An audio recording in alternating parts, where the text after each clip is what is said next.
না, এতজন মঞ্চে আসবে না ভাই। নিচেতে করলে সবাই দেখতে পাবে। যান নিচে, যান যান। পার্টি নেতৃত্বের কথা শুনতে চেষ্টা করুন। পার্টি নেতৃত্ব যেটা বলবে সেটা মানবেন। আমাদের মধ্যে সিংহাটি অঞ্চল থেকে এক দল কর্মী রোহিত শেখের নেতৃত্বে জয়েন করছে। এই লিস্টটা দাও, লিস্টটা দাও, লিস্টটা দাও। রোহিত শেখের নেতৃত্বে সিংহাটি থেকে একদল কর্মী জয়েন করছেন। তো যারা জয়েন করছেন আমি রোহিতকে বলবো তাদের মধ্যে একজনকে নিয়ে মঞ্চে এসো। ভাইজান এসে গেলে কিন্তু কর্মসূচি আর করা যাবে না। রোহিতকে বলবো তাদের মধ্যে একজনকে নিয়ে তাড়াতাড়ি চলে এসো।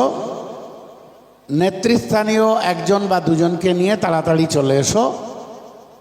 এদের হাতে পতাকা ধরিয়ে দেওয়া হবে।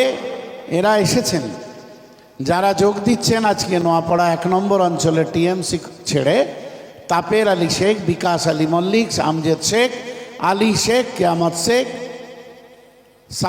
সালেদ শেখ, শাহার শেখ, ইদ্রিস শেখ, হাসিবুল, আব্দুল মালেক, মানিক শাহ, জব্বারুল শেখ, জাহের শেখ, মাইল শেখ, রবিউল মণ্ডল, গিয়াসউদ্দিন শেখ, নাসির শাহ, ইউনুস শেখ, মাসুদ মল্লিক, সাইদুল শেখ, মানিক শাহ, রোহিতের নেতৃত্বে এরা যোগ দিচ্ছেন। আরে আমি এক এক করে করব তো, এরাও কি এদের সঙ্গে? তাহলে আলাদা তো। আচ্ছা রাহিদ, না এতজন মঞ্চে আসবে না ভাই। আপনাদের নিচেতে করলে সবাই দেখতে পাবে। দেরি করা যাবে না ভাই, যান যান নিচে, যান যান। পার্টি নেতৃত্বের কথা শুনতে চেষ্টা করুন। পার্টি নেতৃত্ব যেটা বলবে সেটা মানবেন। আমাদের মুসলমানদের এমন সমস্যা হয়ে গেছে, নেতৃত্বের কথা অমান্য করব। এবারে পারলে 40 জনকে নিয়ে মঞ্চে উঠবো। এসব অভ্যাস পরিত্যাগ করতে হবে। রোহিত শেখের নেতৃত্বে, রোহিত সামনে এসো।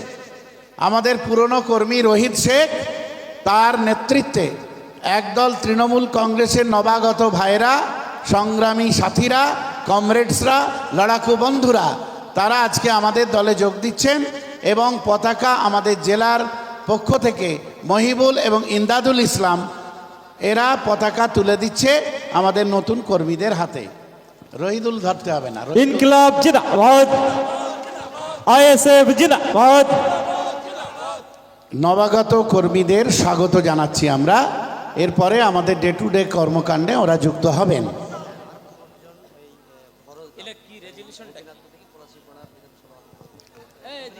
এখানে এসছে হ্যাঁ,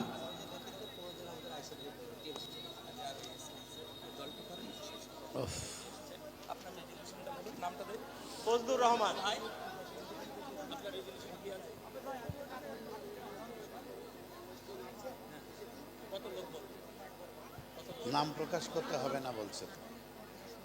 ও আচ্ছা, ঠিক আছে।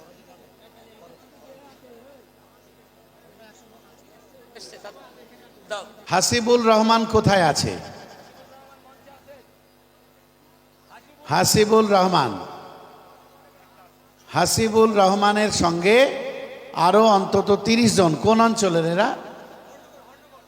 হরনগর অঞ্চল থেকে পার্টিতে যোগ দিচ্ছেন। হাসিবুল রহমান, যে কোনো দুজন এসো। ওদের পক্ষ থেকে পতাকা তুলে দেবেন শাহজাহান ডাক্তার এবং আমাদের মহিবুল ভাই এবং আব্বাস ভাই। এই 3 জনে পতাকা হাতে তুলে দেবেন। পতাকা 3 জনে মিলে হাতে তুলে দেবেন।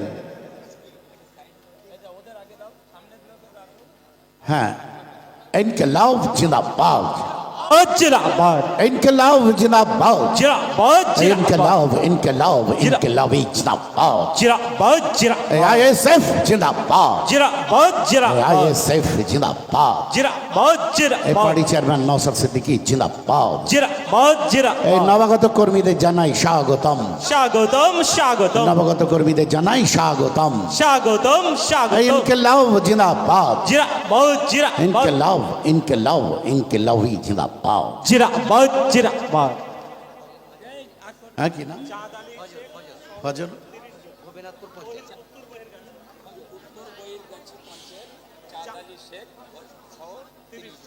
উত্তর বহিরগাছি পঞ্চায়েতের চাঁদ আলী শেখ সহ 30 জন জয়েন করছে। এই ফজর আলী শেখ কোথাকার? चाँद अली शेख कोई भाई এই ফজর আলী শেখ কোথাকার? গোপীনাথপুরের। আচ্ছা, चाँद अली शेख भाई গোপীনাথপুরের ফরজ আলী শেখ সহ 30 জন।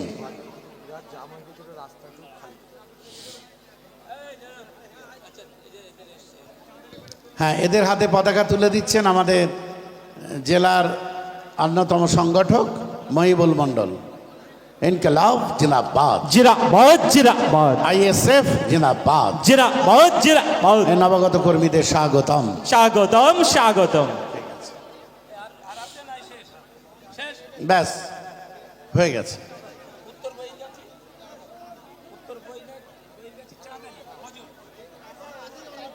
চাঁদ আলী শেখ সহ অনেকেই উত্তর বহিরগাছি থেকে যোগ দিচ্ছেন, তাদের হাতে পতাকা তুলে দেওয়া হচ্ছে। চাঁদ আলী শেখ সহ বহু কর্মী উত্তর বহিরগাছি থেকে এসেছেন, তাদের স্বাগত জানাচ্ছি আমরা। ইনকলাব জিন্দাবাদ, ইনকলাব জিন্দাবাদ। আজকে যখন আইএসএফ বাংলার বুকে একটা নতুন জায়গা তৈরি করেছে, নওশাদ সিদ্দিকী ভাইজান এবং আইএসএফ নিয়ে যখন হিন্দু মুসলমান দলিত আদিবাসী সহ সবার মধ্যে একটা আলাদা আগ্রহ তৈরি হয়েছে, সেখানে এই মুর্শিদাবাদ, মালদা, নদিয়া, এই উত্তরবঙ্গে একটা ঘোলা জলে মাছ ধরবার চেষ্টা করা হচ্ছে। একটু ভালো করে ভাই শুনবেন, কাউকে দিয়ে মমতা বন্দ্যোপাধ্যায়রা ভালো করে শুনবেন, আমরা কারোর রাজনৈতিক কর্মসূচির বিরুদ্ধে নই। রাজনৈতিক দল একাধিক তৈরি হতে পারে, ভারতবর্ষের সংবিধান তাকে অধিকার দিয়েছে। কিন্তু যখন আমরা দেখি যে মমতা ব্যানার্জি এবং বিজেপির বিরুদ্ধে পশ্চিম বাংলায় বিরোধী রাজনৈতিক শক্তি, বিশেষত নওশাদ সিদ্দিকী সম্পর্কে একটা পারসেপশন তৈরি হচ্ছে এবং মানুষ সংগঠিত হচ্ছে, নওশাদ সিদ্দিকীর পতাকা তলে এতদ অঞ্চলে আপনাদের জ্ঞাতার্থে জানাচ্ছি, আমরা নাকাশি পাড়া থেকে, আমরা নাম বলছি না, বহু মানুষ, বিশিষ্ট মানুষরা যারা বিগত দিনে প্রতিষ্ঠিত রাজনৈতিক দলে ছিলেন, তারা কেউ কেউ বিধায়ক প্রার্থী ছিলেন, কেউ পঞ্চায়েত সমিতির সভাপতি, এই রকম বহু মানুষ আগামী অল্প দিনের মধ্যে পার্টিতে জয়েন করবেন।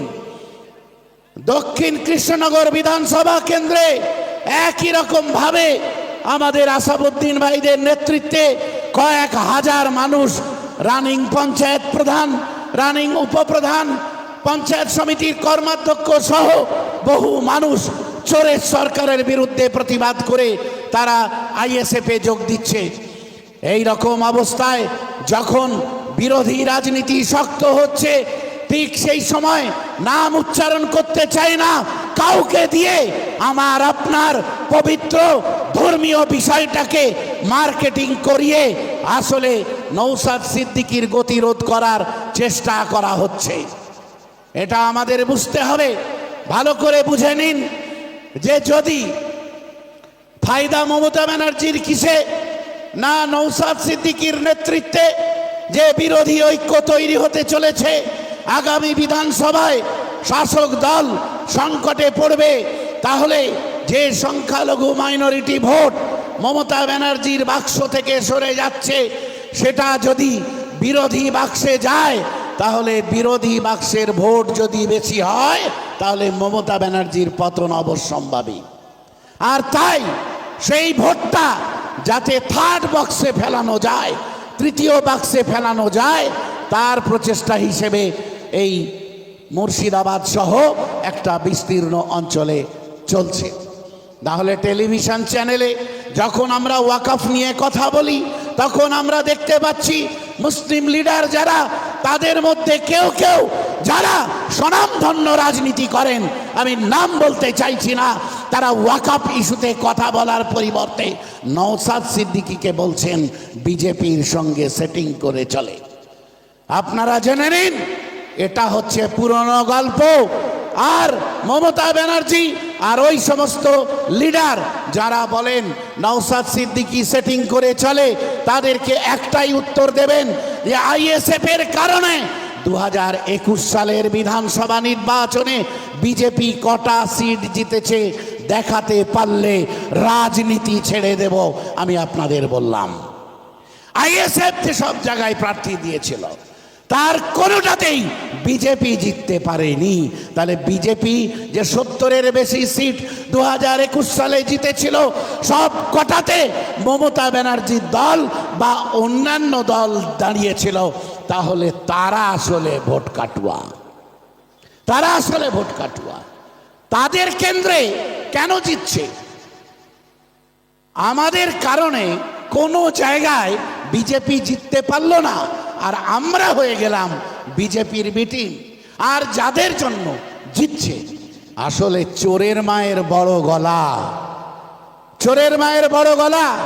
সিএ থেকে শুরু করে, এনআরসি থেকে শুরু করে যে কোনো বিষয়ে তিনি বলেছিলেন আমি মুসলমানদের মাসিহা। কিন্তু যখন দেখলাম সিএ আইন পার্লামেন্টে পাশ হচ্ছে, তখন মমতা ব্যানার্জির দলের 9 জন সাংসদ পার্লামেন্টে অনুপস্থিত থেকে সিএ বিল পাশ করাতে সহযোগিতা করেছিল। এটা আমরা ভুলে যাইনি। বিজেপির সহযোগী কে, এটা আমরা ভুলে যাই। এনআরসির জন্য 2003 সালে আজ মমতা ব্যানার্জি বলছেন যে আমার বুকের ওপর দিয়ে এনআরসি করতে হবে, নাটক বন্ধ করো না। এসব বলে মুসলমান সমাজকে বোকা বানিয়েছ, তাদের বোকা বানানোর আর চেষ্টা করো না। তারা বুঝতে পেরেছে, আর তাই তাদেরকে ঐক্যবদ্ধ হতে দেবে না বলে XYZ-কে রাস্তায় নামিয়েছে। সাম্প্রতিককালে মমতা ব্যানার্জি কি বললেন? মমতা ব্যানার্জি এনআরসির দাবিতে 2003 সালে এনআরসি হবে না বলে যখন সিদ্ধান্ত নিয়েছিল মনমোহন সিং সরকার, আপনাদের মধ্যে যারা সিনিয়র আছেন মনে আছে, মমতা ব্যানার্জি কাগজ ছুঁড়ে স্পিকারকে মেরেছিলেন, বলেছিলেন করতে হবে, এনআরসি করতে হবে। আর আজ মমতা ব্যানার্জি বলছেন আমার বুকের ওপর দিয়ে এনআরসি করতে হবে। মিথ্যাচার। মমতা ব্যানার্জি, আপনার আমার ওয়াকফ সম্পত্তি নিয়ে হিন্দুদের যেমন দেবত্ব সম্পত্তি আছে, আমরা এই দেবত্ব সম্পত্তি কেড়ে নেওয়ারও বিরুদ্ধে, কারণ ওটা পার্সোনাল প্রপার্টি। একই রকম ভাবে মুসলমানদের যে দেবত্ব সম্পত্তি, সেটাকে বলা হয় ওয়াকফ এস্টেট, সেই ওয়াকফ সম্পত্তিও কেড়ে নেওয়া যাবে না। কিন্তু বিজেপি সরকার, কেন্দ্রের সরকার যে আইনটা আনলো, সেই আইনে আপনার বাপের কবর চলে যেতে পারে, আমার মায়ের কবর চলে যেতে পারে, আপনার দাদর কবর চলে যেতে পারে, আপনার ঈদগাহ চলে যেতে পারে, আপনার মসজিদ চলে যেতে পারে, আপনার মক্তব চলে যেতে পারে, আপনার সমস্ত সম্পত্তি, ধর্মীয় সম্পত্তি চলে যেতে পারে। আর তখন আপনি যখন প্রতিবাদে আন্দোলন করছেন, তখন মমতা ব্যানার্জি কি বলছেন? মমতা ব্যানার্জি মুর্শিদাবাদে গিয়ে 2 জন সাংসদকে বসিয়ে মমতা ব্যানার্জি বললেন যে ওয়াকফ নিয়ে কোনো আন্দোলন করা যাবে না। মমতা ব্যানার্জি বললেন ওয়াকফ নিয়ে গুলোগুলি করবে না। গুলোগুলি কে করছিলেন? আন্দোলন তো নওশাদ সিদ্দিকী ছাড়া ওয়াকফ নিয়ে আন্দোলন কেউ করেনি, কেউ করেনি। দায়িত্ব নিয়ে বলছি, কেউ করেনি। ওয়াকফ নিয়ে আন্দোলন তাহলে আইএসএফ করেছে। তাই বলা হচ্ছে যে ওয়াকফ নিয়ে কেউ যদি গুলোগুলি করো, তাহলে আমি হব তার সবচেয়ে বড় শত্রু। শুধু তাই বললেন না, উনি বললেন ওয়াকফ নিয়ে যদি আন্দোলন করতে হয় তাহলে দিল্লিতে গিয়ে আন্দোলন করো। আর তাই মমতা ব্যানার্জি এবং মমতা ব্যানার্জির শিষ্যকুল যারা এখানে আছেন তাদেরকে আমরা বলতে চাই, ওয়াকফ নিয়ে আমাদের যদি আন্দোলন করতে দিল্লি যেতে বলেন, পলাশীপাড়ার বার্নিয়াতে ভোট চাইতে আইসো না, দিল্লিতে গিয়ে ভোটটা চাও। এখানে ভোট চাইতে আসবে না। পলাশীপাড়ার মানুষ তারা ওয়াকফ নিয়ে আন্দোলন করেছে, তাই তারা গুলোগুলি করছে, তুমি বলছো যে দিল্লিতে গিয়ে আন্দোলন করো। আর তাই আমরা তোমাকে বলছি এ পলাশীপাড়াতে 2026 সালের বিধানসভায় ভোট চাইতে আসবে না, দিল্লি গিয়ে ভোট চাইবে। কি বলা যাবে তো নাকি? দিল্লি গিয়ে ভোট চাইতে বলা যাবে তো?